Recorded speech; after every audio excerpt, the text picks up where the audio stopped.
नमस्कार. ईश्वरीने अर्णवला तर सोडवून आणलेलं असतं, पण आता ईश्वरी समोर खूप मोठा पेच निर्माण झालेला असतो. ती सुप्रियाला समजवत असते, आई आई बस झालं, आता आता मात्र खूप सहन केलं, पण आई आता मात्र ती वेळ आलीये, काहीही कर, पण तू मात्र आत्ताच्या आता माझ्या सोबत राजे शिर्क्यांच्या घरात चल. तेव्हा मात्र सुप्रिया बोलते, इशू इशू बाळा, मला खूप भीती वाटते. असं वाटतं की नको, मी जर का त्या घरात आले आणि खूप मोठं वादळ आलं तर. तेव्हा ईश्वरी बोलते, आई किती दिवस हे सर्व तू सहन करणार आहेस. आई तूच जरा विचार कर तुझ्या वागण्याचा. मुळात मला तुझं वागणंच कळत नाही आहे. आई, अर्णव सरांनी जे काही तुझ्यावरती आरोप केले ते आरोप आपल्याला फेटाळून लावायचे असतील तर तुला रमाकांत राजे शिर्केंच्या समोर यावंच लागेल. आई, तुझ्या लेकीचा संसार वाचावा असं तुला वाटतंय ना. तेव्हा लगेच सुप्रिया बोलते, हो बाळा, हो वाटतंय ना. असं कसं तू बोलू शकतेस बाळा, तुझा संसार वाचावा यासाठी मी काहीही करायला तयार आहे. तेव्हा लगेच ईश्वरी बोलते, आई आई मग चल, आता वेळ घालवू नकोस, तू माझ्यासोबत फक्त चल. आणि तिने सुप्रियाचा हात धरलेला असतो आणि सुप्रियाला घेऊन ती राजे शिर्क्यांच्या घरात आलेली असते. तेव्हा मात्र बावळट अंजली सुप्रियाच्या अंगावर धावत जात असते. तेव्हा ईश्वरी बोलते, अंजली ताई बस झाला. एक गोष्ट लक्षात ठेवा, मी माझ्या आईचा अपमान झालेला सहन करू शकत नाही. आणि अंजली ताई, तुमचं वागणं ना खूपच चुकीचं आहे. अजून सुद्धा माझ्या आईवरचे आरोप सिद्ध झालेले नाहीत, त्यामुळे तिच्याशी या पद्धतीने बोललेलं सहन करणार नाही. अंजली ताई, तुम्ही माझ्याबद्दल काहीही बोला, मी तुम्हाला एकही शब्द बोलणार नाही, पण माझ्या आईबद्दल बोलायची तुमची लायकी नाहीये. तेव्हा मात्र अंजली चांगलीच तोंडातल्या तोंडात मारल्यासारखी झालेली असते. तेवढ्यात मात्र रमाकांत राजे शिर्के तिथे आलेले असतात. त्यावेळेला लगेच रमाकांतचं लक्ष सुप्रियावरती जातं. दोघांची नजरानजर होते. त्यावेळेला ईश्वरी बोलते, बाबा बाबा बरं झालं तुम्ही आलात, ते मला तुमच्याशीच बोलायचं होतं. बाबा, आज तुम्ही दोघंही समोरासमोर आहात, आज काय ते होऊनच जाऊ देत. बाबा प्लीज, इतके दिवस जे काही घडून गेलंय त्या सत्याचा पर्दाफाश आता व्हायलाच पाहिजे. बाबा, तुम्हाला तर माहितीच आहे ना, गेली 25 वर्ष तुम्ही या दडपणाखाली आहात. आजी, आता मात्र जे काही आहे ते तुमच्या समोर होणारच. सगळेजण तिथेच असतात. अंजली चांगलीच रागाने बघत असते. त्यावेळेला अर्णव ईश्वरीला बोलतो, मिस इंदोर तुझं हे काय चाललंय. त्यावेळेला ईश्वरी बोलते, अर्णव सर, तुम्ही स्वतः सांगितलं होतं ना की जे काही आहे ते माझ्या समोर आण म्हणून, तेव्हाच मी तुला स्वीकारेन. अर्णव सर, त्याच्यासाठीच माझी धडपड चाललीये. अर्णव सर, जे काही आहे ते तुमच्या समोर येईल. इकडे वल्लरी मात्र चांगलीच घाबरलेली असते. तिने बेडरूमचा दरवाजा लावलेला असतो. तिने स्वतःला कोंडूनच घेतलेलं असतं. ती म्हणत असते, बाप रे, आता मी काय करू. रमाकांत आणि सुप्रिया एकमेकांसमोर. बाप रे, आता जर का मी बाहेर गेले तर मात्र हे दोघं मिळून माझी वाट लावणारच. काहीही झालं तरी सुद्धा मला यांच्या समोर जायचं नाही. तिला चांगलाच घाम फुटलेला असतो. तर इकडे ईश्वरी अविनाश मामांना बोलते, मामा, अहो वल्लरी मामी कुठे आहेत. कारण जे काही आता व्हायचं आहे ते त्यांच्या समोर सुद्धा व्हायला पाहिजे. येता जाता माझ्या आईला टोमणे मारायला तयार असतात ना. तेव्हा लगेच मोठ्यानी अविनाश मामा, वल्लरी वल्लरी लवकरात लवकर बाहेर ये. पण वल्लरी मात्र काहीच आवाज देत नसते. त्याच वेळेला लगेच अविनाश मामांच्या मनामध्ये शंकेची पाल चुकचुकते आणि ते स्वतःशीच म्हणतात, काय मामला आहे हा. नक्कीच कुठेतरी पाणी मुरतंय. जेव्हा जेव्हा सुप्रिया ताई या घरामध्ये येतात तेव्हा तेव्हा वल्लरी त्यांच्यापासून पळत का असते. आता मात्र नाही, आता मात्र मला काय तो सोक्ष मोक्ष लावलाच पाहिजे. आणि त्याच वेळेला लगेच अविनाश मामा सुप्रिया जवळ जातात आणि सुप्रियाला म्हणतात, सुप्रिया ताई, मला तुम्हाला एक प्रश्न विचारायचा आहे. तेव्हा लगेच सुप्रिया बोलते, हो विचारा ना, काय प्रश्न विचारायचा आहे. तेव्हा अविनाश मामा स्वतःच्या मोबाईल मधील फोटो सुप्रियाला दाखवतात आणि जेव्हा सुप्रिया तो फोटो बघते आणि मोठ्याने ओरडते, ही बाई तुमच्या मोबाईल मध्ये काय करते. हिचा फोटो तुमच्याकडे कसा काय. तेव्हा मात्र अविनाश मामा बोलतात, काय झालं सुप्रिया ताई. सुप्रिया ताई, अहो तुम्ही हिला बघितल्यानंतर एवढ्या का रिॲक्ट झालात. तेव्हा सुप्रिया बोलते, गेली 25 वर्ष ज्या बाईचा मी शोध घेते, ज्या बाईचा पाठलाग करते, वेड्यासारखं शोधते, ती बाई तुमच्या मोबाईल मध्ये आहे. तेव्हा मात्र अर्णव, अंजली सगळेजण चाट पडतात. त्यावेळेला ईश्वरी बोलते, आई आई अगं काय बोलतेस तू? तेव्हा लगेच सुप्रिया बोलते, इशू अगं तुला आठवतंय ना, मी त्या बाईचं स्केच काढून घेतलं होतं, पण ते स्केच अचानक फाटलं गेलं. अगं इशू, ती बाई दुसरी तिसरी कोणी नसून यांच्या मोबाईल मध्ये जो फोटो आहे ना ती आहे. तेव्हा मात्र ईश्वरी बोलते, मामा तुम्ही कोणाचा फोटो दाखवलात बघू देत. आणि त्याच वेळेला ईश्वरी तो मोबाईल घेते आणि मोठ्याने बोलते, वल्लरी मामी. तेव्हा लगेच अविनाश मामा बोलतात, हो वल्लरी. तेव्हा लगेच अर्णव बोलतो, काहीतरी गफलत झालीये, वल्लरी मामी असं काही करू शकत नाही. तेव्हा लगेच सुप्रिया बोलते, अर्णव तुमचा माझ्यावरती विश्वास नसेल, पण एक गोष्ट लक्षात ठेवा, याच बाईने तुमच्या आईचा जीव घेतला, याच बाईमुळे हे सर्व घडलं. आणि गेली 25 वर्ष तुम्हीच त्या बाईला पोसताय, पण ही बाई आहे तरी कोण? त्यावेळेला लगेच ईश्वरी बोलते, आकाश सरांची आई वल्लरी मामी. हे ऐकल्यानंतर सुप्रियाच्या पायाखालची जमीनच सरकते. सुप्रिया बोलते, काय? ही बाई ती आहे? अगं इतके दिवस तुझ्याच घरात ती बाई होती आणि आपण मात्र सगळीकडे शोधत होतो.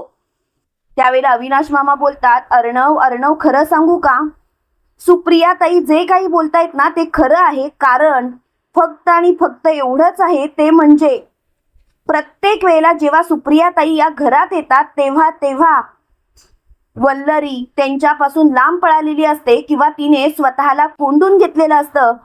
पण आता मात्र अर्णव तुझ्या समोर सगळं सत्य उलगडलंय.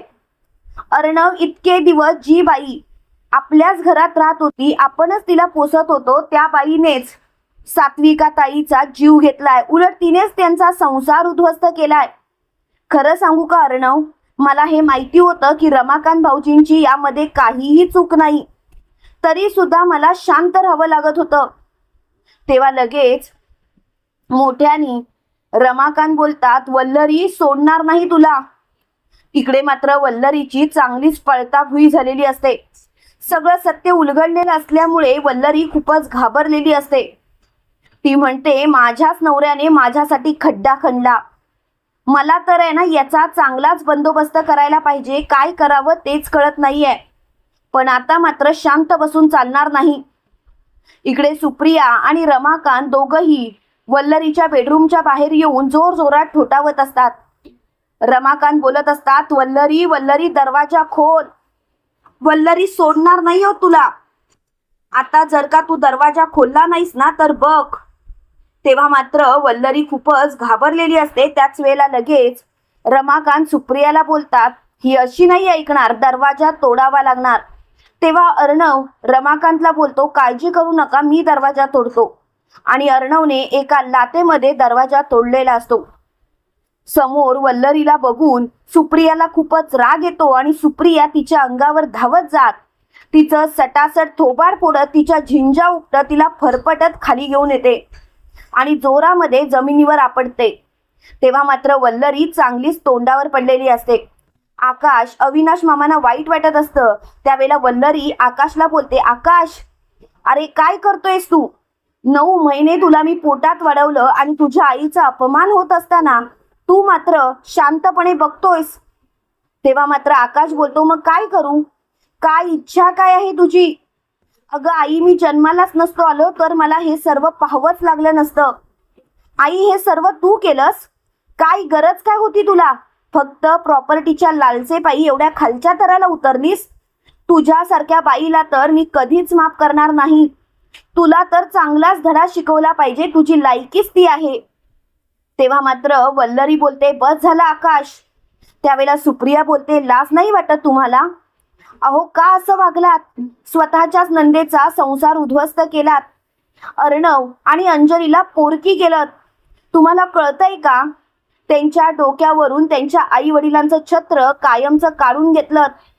तेव्हा मात्र आजी बोलते, शी वल्लरी, एवढ्या खालच्या थराला उतरलीस. आणि अविनाश, जाऊ देत रे, तुझ्या बायकोची खूप मोठी चूक होती, पण चुका करणाऱ्यापेक्षा चुका लपवणारा खूप मोठा गुन्हेगार असतो, हे तुला समजलं नाही.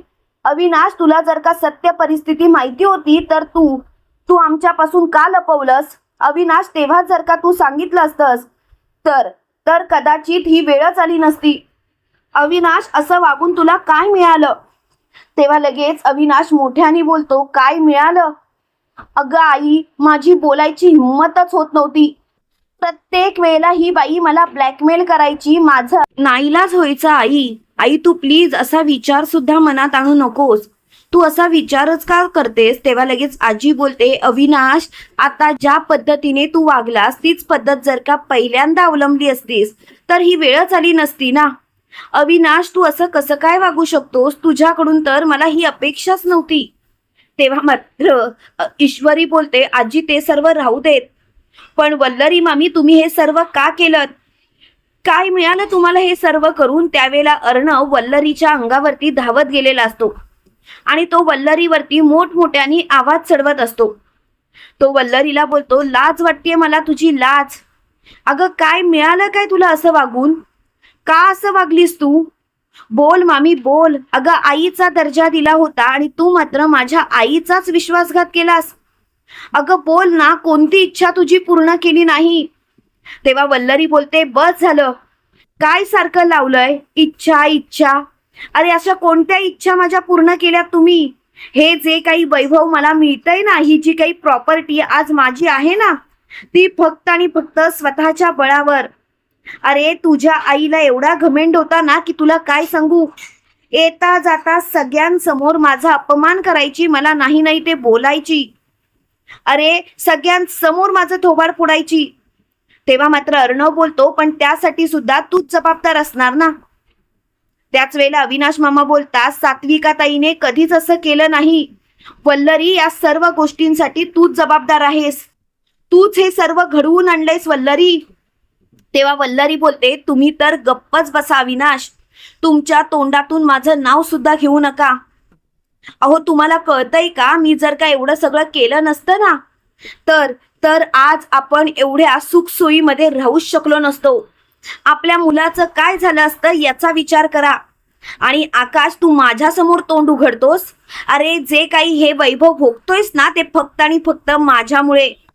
जर का ती सात्विका जिवंत असती ना तर तिने तर आपल्या वाटेला एक फुटकी कवडी सुद्धा दिली नसती. अरे ती सात्विका स्वतःला शाणी समजायची, शाणी. तेव्हा मात्र रमाकांत बोलतात, बस. माझ्या सात्विकाबद्दल एकही शब्द बोलायचा नाही. हिम्मतच कशी झाली तुझी? वल्लरी, आज आज मला सगळं काही कळून चुकलंय. तुझ्यामुळे माझ्या आयुष्यामधला आनंद कायमचा निघून गेला. माझा जो काही संसार सुखाचा चालला होता त्याला उद्ध्वस्त करण्यासाठी तू प्रयत्न केलेस आणि त्यासाठी मात्र वल्लरी, मी तुला कधीच सोडणार नाही. लाज नाही का ग वाटत तुला, लाज? तेव्हा वल्लरी बोलते, कसली लाज मला वाटणार? आणि मला लाज वाटण्याचा प्रश्नच उद्भवत नाही. एक गोष्ट लक्षात ठेवायची रमाकांत, तुमच्या बायकोच्याच खरं सांगायचं हट्टापायी हे सर्व होऊन बसलं. तेव्हा मात्र अंजली बोलते, गप्प बस. अगं, लाज वाटते आम्हाला तुझी. आणि आम्ही मात्र सुप्रिया ताईंना नको नको ते बोलत राहिलो, त्यांचा अपमान केला. तेव्हा मात्र अर्णव सुप्रिया जवळ जातो आणि सुप्रियाला बोलतो, काकू काकू मला माफ करा, माझं चुकलं. मी तुमच्यावरती घाणेरडे आरोप केले, त्यासाठी खरंच माफ करा. त्यावेळेला ईश्वरी बोलते, अर्णव सर, बोललेलं कधीच मागे घेतलं जात नाही. अर्णव सर, कितीही काही झालं तरी सुद्धा एक गोष्ट मात्र लक्षात ठेवायची, तुम्ही माझ्या आईला जे काही बडबडला ते माझ्या मनातून सुद्धा गेलेलं नाही. मान्य आहे ना मला, तुमच्या आईच्या बाबतीत जे काही झालं त्या गोष्टीसाठी माझी आई जबाबदार होती. खरं तर माझी आई जबाबदार नव्हती, तर या बाईने तिला या सर्व प्रकरणामध्ये गोवलं होतं. आपल्या समोर पुढे काय होणार आहे याची तिला खात्री सुद्धा नव्हती. खरं सांगायचं तर तिला माहितीच नव्हतं की हे एवढं सगळं घडणार आहे. अहो, तेव्हा माझ्या बाबांनी तिच्यावरती विश्वास ठेवला आणि तिच्याशी लग्न केलं. नाहीतर तिच्या आयुष्याचे तर ढिंडवडे निघाले असते, तेही या बाईमुळे. आणि अर्णव सर, तुम्ही या बाईला मात्र स्वतःच्या आईचा दर्जा दिलात. अर्णव सर, ही बाई किती खालच्या तराला जाऊन वागू शकते ना, हे मला चांगलंच माहिती आहे. येता जाता मला गरिबीवरून बोलत असते, पण हिची लायकी काय आहे? तेव्हा मात्र वल्लरी बोलते, ईश्वरी, लायकी नाहीये काढायची, आधीच सांगते. तेव्हा मात्र आजी उलट्या हाताची सनसनीत कानाखाली वल्लरीच्या लगावते आणि वल्लरीला बोलते, तोंडातून एकही शब्द काढू नकोस. अगं स्वतःच्या पापाचा पाडा भरला तरी सुद्धा तुला हे असं घाणेरडं वागायचंय. नाही नाही, मला तुझं हे वागणं पटतच नाहीये. मला तुझ्या या वागण्याचा त्रास होतोय, त्रास. अगं वल्लरी, एवढ्या खालच्या थराला उतरलीस की माझ्या मुलीला आत्महत्या करायला भाग पडलंस. वल्लरी, तुझ्यामुळे मी माझ्या सोन्यासारख्या जावयावरती विश्वास दाखवला नाही, अविश्वास दाखवला आणि त्याला कायमचं या घरातून हद्दपार केलं.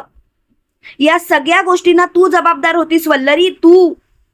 तेव्हा मात्र आकाश बोलतो, मॉम, खरंच मला लाज वाटते आज तुला मम्मा अशी हाक मारायला. का मी तुझ्या पोटी जन्माला आलो? तेव्हा मात्र वल्लरी बोलते, आकाश, तोंडाला आवर घाल. आणि तुम्ही काय ठरवताय आता? हो, मी केलं हे सर्व कारण मला त्या सात्विकाला धडा शिकवायचा होता, तिची लायकी तिला दाखवायची होती. त्यावेळेला लगेच अर्णव बोलतो, कुणाची लायकी दाखवणार होतीस तू? माझ्या आईची. माझ्या आईच्या नकाची सुद्धा तुला सर नाहीये. तुझी काय लायकी आहे ना ते तुझं तू बघ. तेव्हा लगेच वल्लरी बोलते, अर्णव, उगाच माझ्या वाटेला जायचा प्रयत्न सुद्धा करू नकोस. एक गोष्ट लक्षात ठेव अर्णव, मी जे काही केलं ते माझ्या स्वार्थासाठी, मला सुख मिळावं म्हणून. जर का ती सात्विका जिवंत असती तर मला हे सुख कधीच अनुभवता आलं नसतं. तेव्हा मात्र अंजली सुप्रियाजवळ जाते आणि सुप्रियाला म्हणते, काकू सॉरी. खरं सांगायचं तर मी या सर्व घटनेमुळे तुमच्यावरती नको ते आरोप केले आणि ईश्वरीला सुद्धा यासाठी जबाबदार पकडलं. खरंच मला माफ करा. त्यावेळेला ईश्वरी बोलते, अंजली ताई, राहू देत. आम्ही काही माफी मागण्यासाठी हे सर्व केलं नाही, तर या मागचा खरा चेहरा समोर आणण्यासाठी हे सगळं आम्हाला करावं लागलं. तेव्हा वल्लरी बोलते, ईश्वरी सोडणार नाही. त्यावेळेला अर्णव बोलतो, तोंड बंद कर मामी. कुणाला सोडणार नाहीस? ईश्वरीला. अगं तुझी कशी वाट लागणार आहे ना याचा विचार कर. तुम्हाला काय वाटतं मित्रांनो, खरोखर लवकरात लवकर वल्लरीचा तर आता पर्दाफाश झालेला आहे, पण ईश्वरी आणि अर्णव तिला कायमचे गजाड पाठवतील का? कमेंट करून नक्की कळवा. आणि असेच मालिकेंचे नवनवीन अपडेट पाहण्यासाठी व्हिडिओला लाईक आणि चॅनलला सबस्क्राईब करायला विसरू नका. थँक्यू.